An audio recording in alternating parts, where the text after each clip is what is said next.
Don't see it. I will happily go on record. I don't see the SpaceX ambition. The same way Tesla got commoditized by a bunch of players in China, I think SpaceX is going to get commoditized as well. When Fable 5 broke, so many people were saying, I'm not working anymore because it's just not worth it. You are definitely not managing AI. AI is telling you if you can or cannot work. The warehouse workers at Amazon who used to be told by software what to do are already being told by AI what to do. I believe that because AI is math is machine learning, and that was optimization of routes and decisions is what it's great at. I wouldn't be surprised if Mistral ended up having a strategic buyout by the French government. We have a little slide that says we're losing $6 million every year because of what you just said. Do you think you could help us save us $6 million? And we said, no. It seems very obvious to me that AI is a net economic destroyer in the short term, and very obvious that it's a net economic creator in the long term. When I bankrupted my first company, the Rude Baguette, I knew exactly where I wanted to go work. What the hell's the job of a director?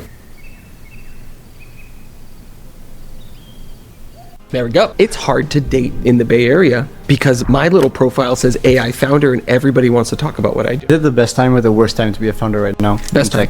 My strong suspicion is that the final boss will... Companies of tomorrow will have more AI agents than humans running the show. I'm Francois, founder of Pancake, the platform that lets you stack expert agents that run your business with you.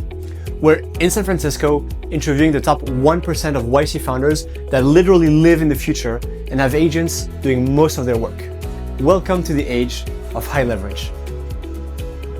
We're happy to have Liam today, founder of Waypoint AI. Liam, what do you do in one sentence? Yeah, Waypoint AI is a managed agentic automation platform. So we work with companies like Volvo, but also companies right here in SF like ClickHouse to help them automate knowledge workflows that are mission critical to the organization. A really common use case where we started was support engineering, but we're also now helping product managers turn what's going on in support into better product planning. We're helping account managers figure out which accounts are at risk. And we're even helping companies like Volvo to figure out how do they make sure that they deploy vehicles quickly and reliably, consistently.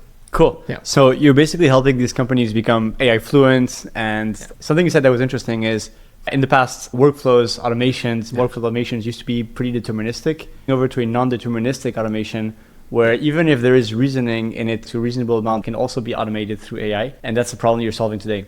Yeah, exactly. I think the pre-AI era of automation was a lot of deterministic workflows. I need to check this box, do this thing. I think UiPath is the perfect image of it. It's like the robot executing the same Or stand. N8N. Would you say N8N is a good example of that? Yeah, N8N kind of falls into that, for me, that Zapier category of stitching things together. Yeah. I would almost think of it as like connecting tubes between things. And right, in N8N, one of those things you can connect it to is agentic reasoning. But it's really like giving someone Legos for automation. Yeah. And I think one of the big challenges that organizations face is they want to get the benefits of AI. Like everybody knows what AI is supposed to do to your organization. Mm-hmm. And the early adopters are just brute forcing their way through it. It's law of the jungle. Everybody gets Claude or an OpenAI license and you're going to vibe code your way to the future. And if you don't, we're going to bring someone in who's going to do it, right? That's the SF vibe right now. Yeah. You know, Volvo's not doing that. Peugeot in France isn't doing that. You know, Siemens isn't doing that. They're too established to be able to afford the risk of turning everyone loose on AI. So what they've been trying to figure out is how do we deploy AI into these workflows that are not business processes, but rather knowledge work.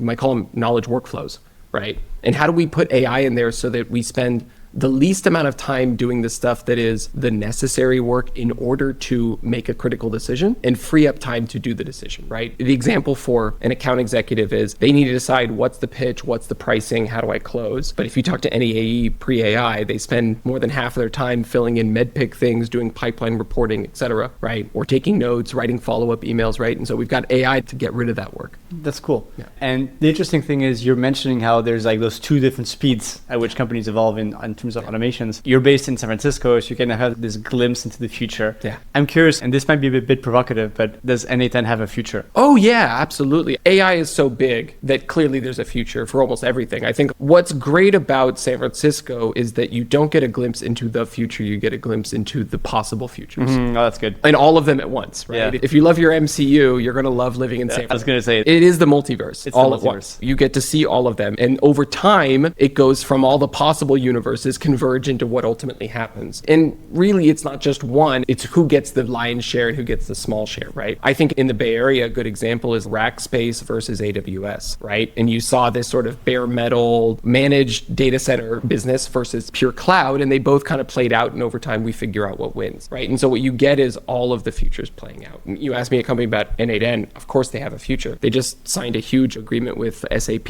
N8N is also a German company. That's typically with the companies that are lagging behind. I think SAP is probably lagging behind in terms of AI. Sorry, SAP, if you're listening. Yeah. They're probably not in the earliest adopters of all these non-deterministic workflows. And No, but they want to be able to figure out how their customers can benefit from it, because even SAP customers are asking SAP, how do we benefit from AI? And their answer was N8N, which has a very similar philosophy about software, which is we're going to give you the building blocks. SAP has a lot of building blocks that can do anything, and your job is to become an expert in it and figure out how to use it. And so I think you will have certified N8N experts, right?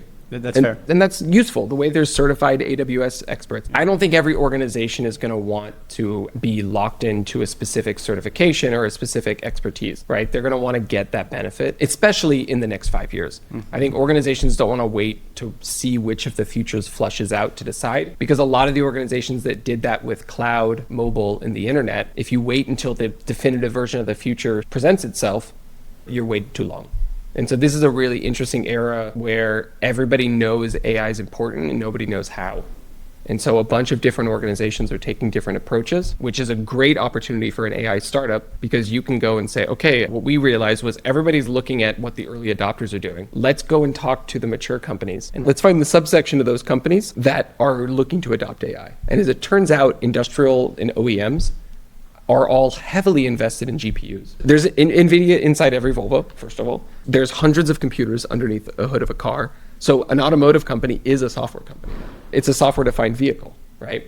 And so you've got these companies that clearly have maturity around where software is going, but they don't have the maturity to say, hey, let's just turn AI loose inside our organization and see what people come up with. So could you say like a car is a sort of potential AI organization that has not let loose yet? What's that going to look like when it actually lets loose? I got strong opinions about autonomous vehicles after living in SF for the last 9 months, which is, we're a long ways away, quite honestly. I'm getting stuck in more traffic behind Waymos that aren't willing to take a right turn into traffic than I ever got stuck behind people in San Francisco. But I think we're obviously going to see AI take a front seat on a lot of things that are tedious, low stakes, and a back seat on things that are high stakes. We still don't want AI to be the one that's responsible for committing code, because if the code breaks and it costs us money, we need to know who to fire. And fundamentally, the rate limiter is an organization's ability to scale will be dependent on its ability to always identify a directly responsible individual. That might even be an old school way of thinking about it, but I think philosophically it works really well for AI, because I need an AE because I need someone who's in charge of making the revenue grow. It's not because only they can send a contract. No, I need someone who is financially incentivized the way I am, who has the same temporal needs to pay rent as I do. And if it's not working, I can bring in someone better. I need that incentive structure. Then how I use AI behind it is, how do I get the most out of that person? How do I get this person carrying 20x their salary, which has become the new mantra in the Valley, is you used to pay an AE, let's say you paid them 100K and they would have $1 million as a quota. That's a 10x quota relative to their salary, right? We want to double it. We want to say, well, normally an AE should be able to manage twice as much pipeline, close twice as much deals, because we took half the work off their plate with AI. And so what people really want to do is they don't want to get rid of the person. They want to enable the people who can be held accountable for things to be held accountable for more and pay them more in turn. So are we going to see some sort of polarization? We're going to have some people who are paid extremely well and others who are going to be paid less? Yeah, I think a really good question is, what do you do with entry-level jobs? Mm-hmm. And what kind of job growth will there be, especially in the early adopters? And clearly, the biggest companies, the fastest growing companies, are still hiring. So there's obviously still jobs. Yeah. The question is whether the jobs that are being created offset the jobs that are going away. Mm-hmm. And so my expectation is that we'll continue to see a polarization in terms of, you'll see more organizations that have, relative to their revenue, less headcount, but are still paying the same amount for headcount relative to their revenue. Yeah. Right? And because we can, we'd rather do it, and it's a more solid and scalable foundation. If I need one salesperson to get us to 10 million in revenue instead of 10, there's less risk, there's less overhead, everything is beneficial. And I know that if I had 10 more people, I can find 10 more people. Can I find 100? There's a lot more. It's interesting. You just said something before that was how you think now in this age of AI, you're going to be looking for employees that have more, you could call it agency, in the sense that people who are skinning the game, who have to pay rent like you do, and are willing to leverage themselves as much as possible to go super, fast. And it's funny because you're describing the opposite as AI agents who literally have zero agency in the other definition of agency, which is like they're not skinning the game. They have a job tomorrow because they're just anthropic tokens. Yeah. Isn't that paradoxical? Because we're leveraging ourselves with more and more agents. How do you see that play out? I think the goal of software has always been to remove the biggest rate limiter for human productivity and human creativity. If we want to take the non-business side, I'm a B2B guy. I tend to think about productivity more than creativity. And so what AI has done is taken an established norm that we had around how much productivity you could get with cloud plus internet plus computers, and it's just shifted the bar. We don't yet know how far, but a lot of people, a good majority of the economy is optimistic that it's significant enough to pour billions, $1 trillion I think so. into it. We'll probably be in the trillions pretty soon, if not already. Yeah. And so I think for me, it seems inevitable. The play out is, of course, that AI is going to do all the unimportant stuff. I always think about technology shifting as rising tides. We used to say something, my brother and I, which was, I'd rather tell the computer what to do than have the computer tell me what to do. And when you think about the economy over time, you can always ask yourself, am I above the API or below the API? Am I a driver who's told where to go by the Uber API and given deals? Or am I building the Uber system that does that, right?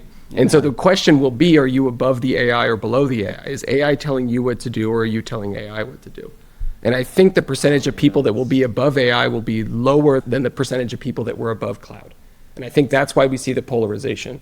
But at the end of the day, it's not because AI has agency, it's because there's still a lot of economic tasks that can be orchestrated by AI that require humans. Hold on, let's zoom into this. Do you expect humans are going to be managed by AI at some point? I think the vast majority of the economy is already managed by software.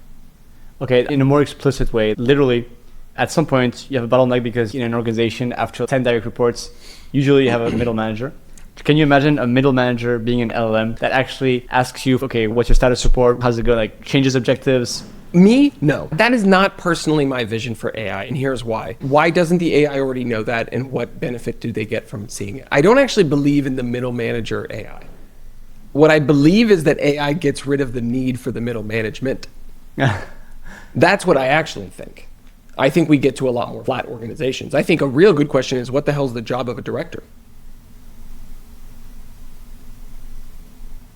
There we go. Now we know. We know their job before was to get information and be accountable for the collective result of a group of people. Is that necessary? Is it, they used to do check-ins? That's valuable, but let's be honest, in most of the organizations that I've been a part of, including the roles that I've had, if I look at what I was doing before and what AI can do, 85% of my job, right? And so I don't actually believe in the LLM as a middle manager. What I believe is that the warehouse workers at Amazon who used to be told by software what to do are already being told by AI what to do. I believe that because AI is math is machine learning, and that was optimization of routes and decisions is what it's great at. What I do believe is that you don't have a warehouse manager keeping an eye on what's going on, and you might have AI that's proactively doing the thing that the warehouse manager used to do and identifying the low-hanging people, sending them messages to let them know, doing all of the middle management stuff that you would do to encourage good output. Maybe if we had 5 warehouse managers before for a given warehouse, maybe we have 2 or 1 now, because the AI is going to make that single middle manager more efficient,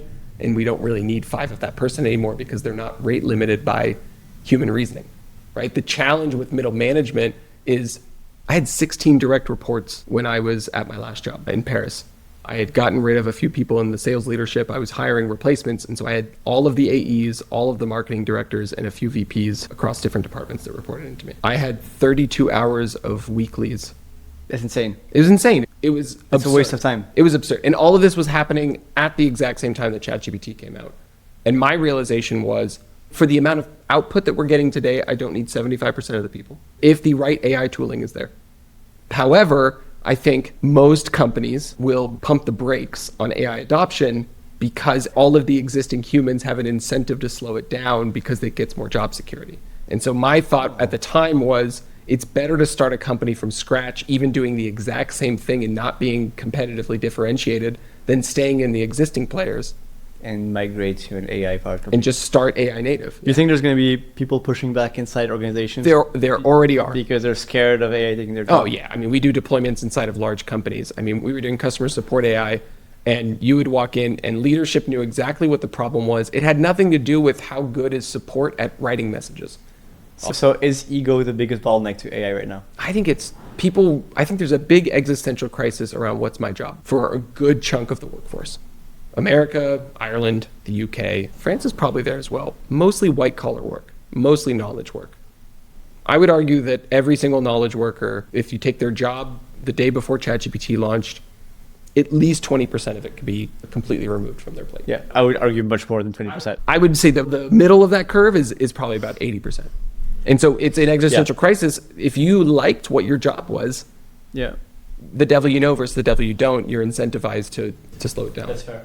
Okay, I'm going to take a contrarian view here, and I think I mildly disagree with you on what you said on having a middle management. I think like when you think about what a middle manager does in a company, you mentioned a few roles. One of them is actually communication, like handling communication from an org chart, taking it upstream.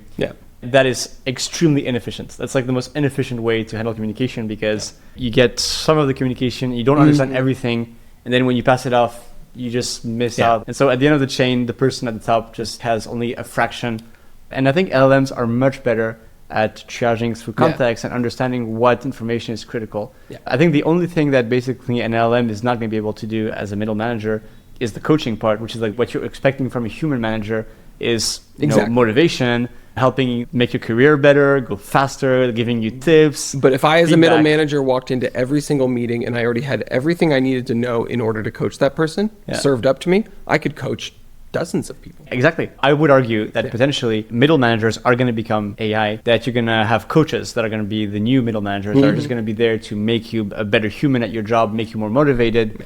But I think a big part of middle management is going to be just communication transmission as LM, making sure you're reaching your goals can also be done with an AI, probably much more efficiently, because there's no lying to an LM, but there is very easy lying to your manager. But I think there's just going to be too much of a ego friction where people are just saying that you're being managed by an AI is just impossible. So I think we're going to word it differently. We're not going to call it management. We're going to call it like your AI coach or your AI teammate or whatever. I don't know how it's going to be branded, but I'm pretty sure that there is going to be AI management branded differently, and it's just going to work that way. I think so. I think we're actually saying the same thing. I just think you're thinking about it in terms of the AI as the middle manager. I'm thinking about it in terms of the CEO can actually manage more people as a result. Or the VP or which the is business leader. The end results. Exactly. That's why I think, to your point, people are resistant at being managed by AI. And also there's a lot of legal, I mean, in France, definitely. But it just sucks saying to your friends, oh yeah, my new N+1 is Anthropic. Like, nobody wants that. Opus is now managing me, that no one wants to say that. By the way, everybody's N+1 is Anthropic. That's true. My entire squad is Anthropic at this point. Back to the question where you said, are you managing AI or are you being managed by AI? In a very subtle way, I think we're all being managed by AI right now. I think a good example of this is when Fable 5 broke. It had been live for like 48 hours, such a short period of time. And so many people were saying, I'm putting my job on pause. I'm not working anymore because it's just not worth it. The output I'm getting from the same amount of hours is just not the same. And when I read that, I was like, okay, you are definitely not managing AI. AI is telling you if you can or cannot work. Yes. That's what's happening. Yeah, absolutely. I find it very fascinating, the moment that we're in right now, because everybody is trying to determine how a non-deterministic engine works, which inherently is creating variable results because it's non-deterministic. But we're all collectively at different speeds going through the same existential crisis, which is, what is this thing? How do I work with it? What is it going to do to my life? I think you only get this once every 15 years.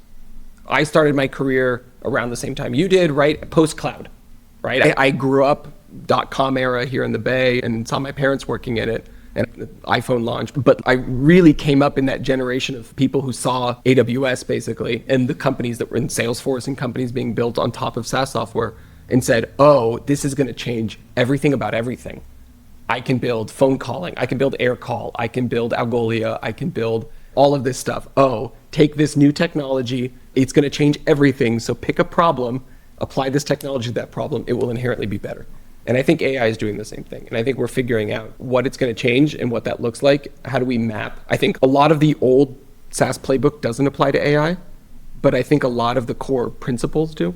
And I think figuring out what's still relevant and what was specific to SaaS, I think is really valuable. Is it the best time or the worst time to be a founder right now? Best time.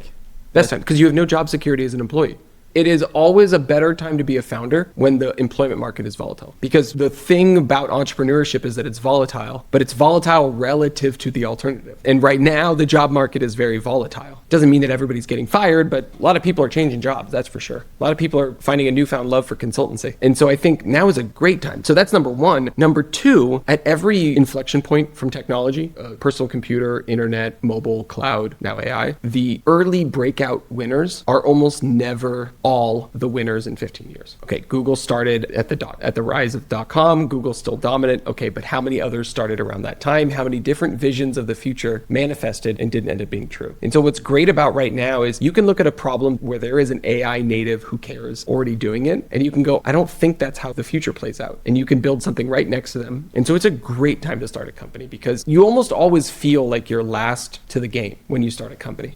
I mean, you guys must feel, especially with AI, even if you're first for an hour. You're first for an hour. That's the max. Problem. It's so short. Yeah. It feels like building a castle in quicksand. Yeah, or a very quick tide. And so you said it's volatility being an entrepreneur and you have to compare it to the volatility of being an employee. And you're right in saying that the volatility of being an employee has never been as high. I think the volatility of being a founder has probably 100x. It's just like the volatility of the business you're building can just become obsolete overnight. I co-founded Waypoint with my brother and our third co-founder, Thomas. And my brother and I talk often, like when we're thinking internally about decisions, we often say, every decision we've made, everything we've done up until now, the money we've taken, the revenue we've generated, has all been about one thing. It's not about building a profitable business or an unprofitable or getting growth. It's about giving us an edge on making the next best decision. And so if your business becomes obsolete, you should understand why it became obsolete. And that insight, you might actually be ahead of the curve on. That's a good point. Because you did it. And you know what was defensible and what wasn't. What did it get made obsolete by? And I think all we're trying to do right now is get better information to have a little bit of a market edge. That's so good. Like when we raised our pre-seed round, I thought we were 3 months ahead of the market. We're raising right now, I think we're 6 months ahead of the market. So a year and a half of money and almost $1 million in ARR got us 3 months of insight. And that's it. And we'll raise our next round when we have a year of insight. The biggest currency right now is insight, it's understanding. Everybody's trying to figure it out. And so if you're an employee doing it, you are rate limited on your ability to wrap your head around AI by the company's AI maturity. If you're a founder, you're untethered. If you're in an AI native startup, you're untethered. So it's a matter of having a higher rate limit in terms of understanding. What you're trying to achieve is the biggest possible rate limit. Yeah, absolutely. You're token maxing your understanding of the market. That is a great way to describe it. That is exactly it. Cool. It's more volatile to be a founder than ever, but it's also more volatile to be an employee. But the great thing is, even if you fail, you're in a much better position to know who's going to win than anyone who's not a founder right now. And that is a huge insight. So if you think about entrepreneurship as, I want one of a few outcomes. One of them is, I want to succeed. The second one on the list should be, I want to know who's going to succeed. If you find out that your version of the future doesn't play out, you guys are doing, in my head on the way over, I was thinking Zoho of the AI, kind of the OpenClaw thing, right? Wide, SMB, bottom up, come in, do everything and get people on day one. You know, Zoho or HubSpot, but like really just a Zoho because they do every function, right? Okay, you guys have that vision of the future. One of two things is going to happen. You're going to be right.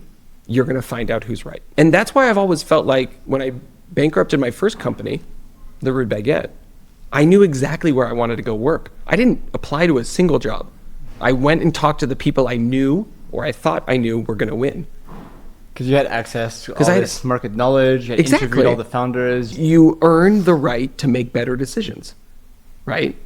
And if you think about that on the long journey, you just keep going with that, right? The challenge that I find in employment is that you end up spending more time figuring out how to become a good employee than you do figuring out how to identify where the market is going, right? Whereas being a founder, you're constantly being asked to size up your decisions, where your organization's at, your strategy against what's going on in the market. You can't not be aware of Snowflake having their annual database summit. You know, you can't not be aware of this stuff. You can't not be aware of what Apple is and isn't doing with AI. If you're an employee, you can be like, I know Siri sucks, but I have no idea what they're doing with it. If you're here, you have to know. Let's talk about being in San Francisco. Linking to what you said about the importance of understanding the market. Tell me about your choice of living here. And I know you have origins from the Bay, so is it 100% personal? It's really a confluence of everything. So we founded the company. We started working on it beginning of 2020. We got accepted into UC Berkeley's accelerator, which is called SkyDeck. And SkyDeck, yeah. And so we came out, and I lived in Berkeley in 2024 for 3 months.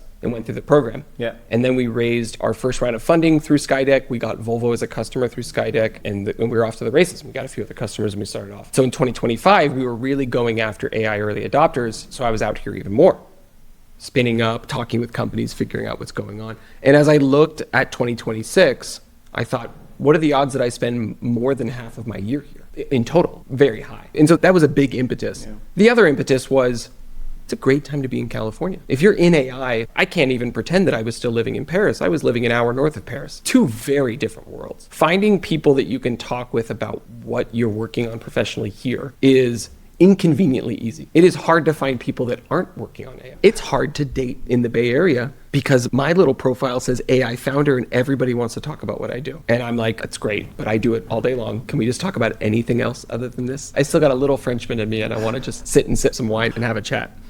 And so I think the reason for coming out here was the confluence of everything. I had personal reasons. My parents turned 70-ish this year, a little under, a little over.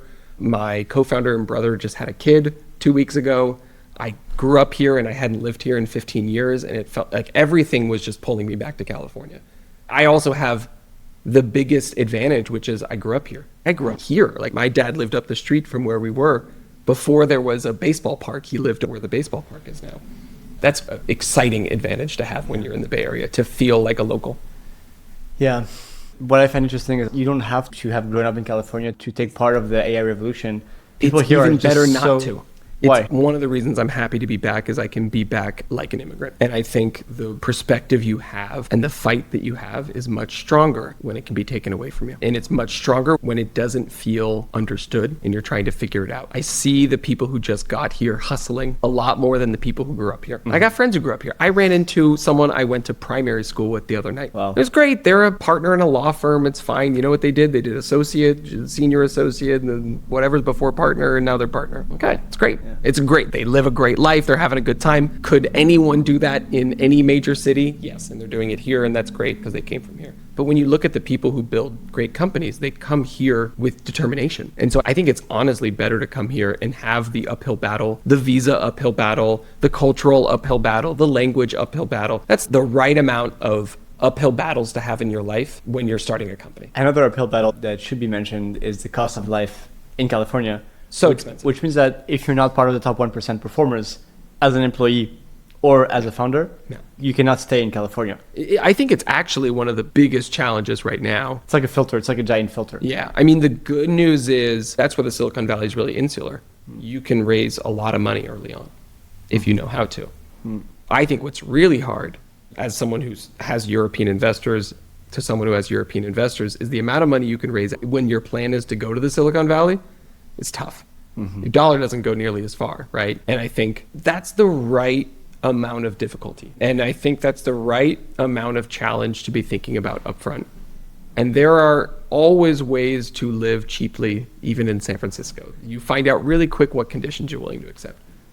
I live the benefit of right now not having to pay rent in the Bay Area, which is huge. Which is huge. Which is insanely huge. Yeah. And thank you, family, for being from here. And that's one less thing that I need to charge my company for, essentially. Yeah. Right? That allows us to run on a more reasonable cost basis. Those unfair advantages are huge. You started the company with your brother. Yeah, and Thomas, our third co-founder. Okay, so you're two brothers and a third co-founder? Yeah, he's an adopted brother now. Yeah, and our dad works there too. Wow. He's retired, but he did most of his career. He's the reason I was born in Menlo Park, because he came out here in 1988 and I was born the year after. And that's why we grew up here, and that's why my family still is here, is because he got a job out in Palo Alto in 88. And so he started as a sounding board. And then when we were raising our first round of funding, he was helping us get the books together. Not because we couldn't. My brother's got a master's in finance and he did his MBA at Haas at Berkeley, but it was just nice to have someone, one, who was excited, and number two, who could do that stuff so that we could focus on the strategic stuff. And then we brought him on, and he's been great. He's a go-to-market engineer. He uses Clay, he uses Apollo, he uses Claude. That's insane. He's in his 70s. I had my iPad moment with my dad. You know, like when you see seniors or you see young children using iPads and you realize something is intuitive. Yeah. With both of my parents, I have had the iPad moment of, oh, this thing is so easy to wrap your head around. You just have to start using it. Let's zoom back to the first time you discovered AI, ChatGPT, when it came out in November 2022. Do you remember what that was like? Do you remember what you thought? To what extent did you understand that we were about to live through a revolution? So I was in Paris working at Scaleway. I had just taken over as chief revenue officer after being VP marketing of this $150 million ARR PaaS business. And initially I was just excited by the math of it. I studied mathematics. I just really enjoyed the pure math of LLMs. And so that's what really got me excited. And then really quickly it became clear what the limitations were and which of the limitations would go away and which wouldn't. And so really early on, it was just like, write a report for me, do this presentation for me, write content. I almost feel like using ChatGPT in the beginning was more looking for the walls of the maze than actually trying to complete the maze. It was more about figuring out what can't this thing do in order to better understand what it can do. And so that was my initial curiosity, where the moment came where I thought, well, this thing can write an email as well as my SDRs can. I don't think it can write an email as well as very good salespeople, but it could write an email as well as a good chunk of my team at the time. And I thought, okay, this is fascinating. But I hadn't wrapped my head around its ability to do tool executions, the fact that the model would get better and better on different edge cases, access to the World Wide Web, right? The ability to take any input, to output any input. All of those things seem pretty interesting. They seem like rate limiters that would get solved, but it was like using the iPhone before the App Store. It was just super early. One of the biggest aha moments for me when we realized that AI didn't have to output text, but could also output tools. Those tools could either be deterministic code or it could also be sub-agents, like other AI prompts. They weren't even called agents back then, but just the idea that you didn't have to just output text. All of a sudden, it wasn't just I'm asking AI to write an email or to just like write poetry for fun, but I'm actually asking it to do stuff. And I think that was one of the biggest unlocks. I think LangChain was actually one of the first ones to really have this vision, Harrison. And the word agents came shortly after. And I feel like this was the real beginning of the AI revolution. What do you think is the next unlock? So we went from AI to agents. Do you think agents is the final boss, or is there going to be something after? My strong suspicion is that the final boss will look more like an android than an agent. Oh, wow. Okay, so like physical. So I like think robotics. part of it is physical, but I think robotics is going to push the software to where it needs to go. And there's a few things about an android that I think LLMs are currently bad at. So one is streaming information in real time. It's still very much an asynchronous conversation with LLMs, and the workarounds are basically batch sending transcript data during a call and things like that. But I think like multi-model, real-time streaming information, making decisions, and in parallel to making those decisions, processing new information that might change those decisions, androids have to do that. They have to be both deciding to place a fruit somewhere and also looking to see if their surroundings are changed while they're doing it. And so I think we're going to see the final iteration. LLMs plus robotics gets me really excited because I feel like we hit the same way business process automation hit a wall. UiPath, Zapier, things like that. It kind of hit the limit of what it could do. Robotics had also hit a wall on what they could do because of deterministic pre-programmed paths. And there's a company that went through SkyDeck at the same time as us, and they were basically doing AI for robotics, and they basically had built the layer that could both knew how to do the tool calling to the robotics machines. Oh, well, like tool call being like finger. Lift arm, move arm with the Siemens arm, like figuring out and building the middleware in between that. Which is literally the brain. It's the brain. It's the brain for the physical arm. So they build the brain for the robot. But really, it was low-level code in a very proprietary coding language. There's like 3 major manufacturers. It's called T-Robotics. And the founder is this great guy. He was in like the Pakistani Air Force years ago, but he's been in robotics out here in the Valley for 20 years. Super smart guy. That's the part that gets me excited. Where math usually historically has moved forward is when you took someone who was in their own corner doing one thing and you introduced them to a completely different thing that had been moving on its own for a while, and they realized that the two things could be the same thing. There was this guy in France, his name was Galois, and he's known for Galois theory. And Galois theory basically took polynomial integers and all the logic around polynomials. And he looked at, I think it was like group theory or set theory. And he said, oh, these are the same thing. And you can actually write functions to say, if I manipulate this polynomial this way, it actually has a corresponding function to manipulate the group or the set of integers this way. And it ended up propelling cyclic theory and a bunch of crazy mathematics that ultimately ended up being relevant for cryptography and other things, because a bunch of people had been in their heads and you were either doing one or the other. And this guy came, looked at both and said, oh, I think there's a relationship between these two things. And so I think looking at robotics, where you've basically had innovation propelled by Boston Robotics and some of the manufacturing arm companies, and then looking at LLMs, those two things together are going to create some really interesting things. And I think it'll make agents feel less than, because agents will only exist digitally and they won't be able to execute tasks. So they'll have to delegate out. And suddenly you'll find that there are use cases where you're going to want an Android more than you're going to want an agent, because it can blend the digital information processing with the physical agentic action. Yeah. When you think about it, an agent can be like either a simple workflow. Sometimes we just call an agent like just a simple ChatGPT wrapper. If this, then that. Or an agent can also be something much more autonomous, like what we try to build at Pancake. Yeah. And so it's kind of like this big word where you can put anything in it. But I think it starts becoming real when you give it like an email address, a phone number, a goal, that kind of stuff that defines what purpose it serves. Yeah. When you start giving it arms and legs, that's a huge You give it frontier. a certain amount of agency, that's for sure. And yeah, exactly. And also it's a matter of how much you invest in that agent. By giving it a body, a physical body, it's some sort of investment that means you're going to ask this AI to do more stuff.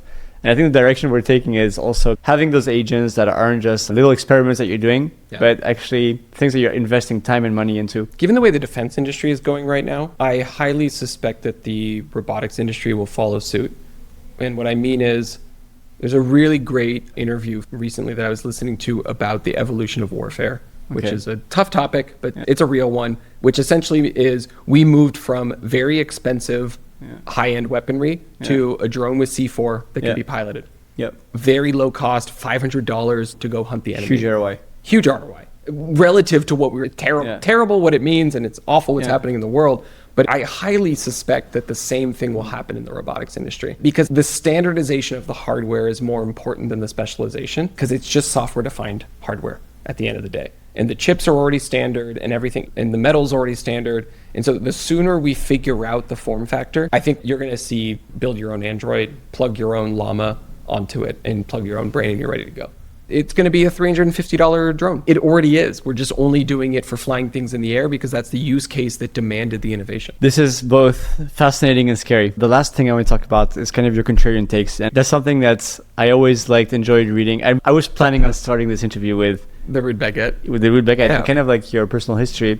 So Liam was the founder of the Rude Baguette, which was a very famous media in Paris, tech media, that Liam was running. So everyone in tech in France knows Liam. And something that Liam was very good at was having surprisingly acute contrarian takes that ended up a lot of times happening. I remember one of them was, and I don't want to put them on the spot, but there was this big French tech company called VP, which is still a big tech company, launching in the US, and he said they're not going to make it in the US, and they didn't make it in the US. They're not going to make it, And now this is a much harder place to be contrarian and to have the vision of the future. But give me one thing that doesn't seem obvious to anyone that will seem obvious in a few years down the line. I don't know how obvious this is to other people, but it seems very obvious to me that AI is a net economic destroyer in the short term, and very obvious that it's a net economic creator in the long term. And I think most people either think it is one or the other, and it's the same. People either think it's a net economic creator now, and it'll be even more so in the future, or they think it's a net economic destroyer now and it'll continue to be. I actually think it is going to be a net economic destroyer in the transition, because it can do for less what was currently being done for more expensive. It's just going too fast. The revolution is just happening too good. Too quickly. It's too good. Look at the economic impact on every country that outsourced manufacturing to China. Now we're outsourcing it to a GPU. Okay, so there will be a concentration of wealth, but the amount of money that the GPU providers and all the infrastructure is making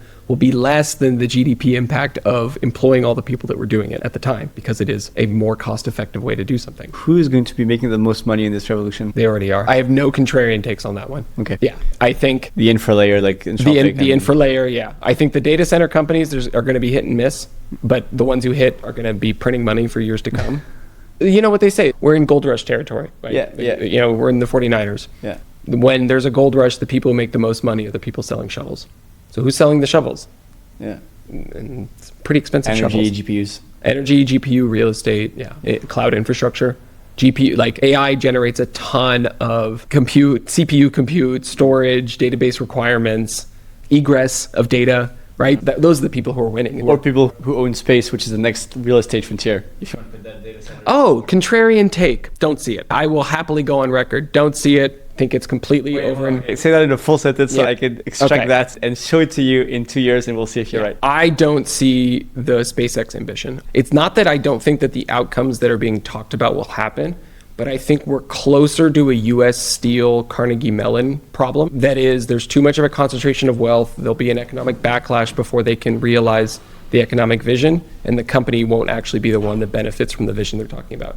So it's not that I don't see the vision of data centers in space, it's that I don't see the outcome of the company that is toting that vision executing against it. So it's like a first mover disadvantage. Yes. Just think about the next time that there is a non-Republican president in America, which will happen eventually, and the backlash that the founder of SpaceX will receive for the role that he has played. There's just too many things like the company can't possibly benefit from it. And the same way Tesla got commoditized by BYM and a bunch of players in China, I think SpaceX is going to get commoditized as well. Maybe it takes 10 years, but I don't think that the realization of the value is not happening in the next 10 years. It's happening in longer term than that. Even the incentive package that Elon has, 1 million people on the moon. Even the company has said there's no way this happens by 2030. That's 5 years. I don't think that there's any way we have 1 million people on the moon in the next 10 years. Send that back to me in 10 years. I will.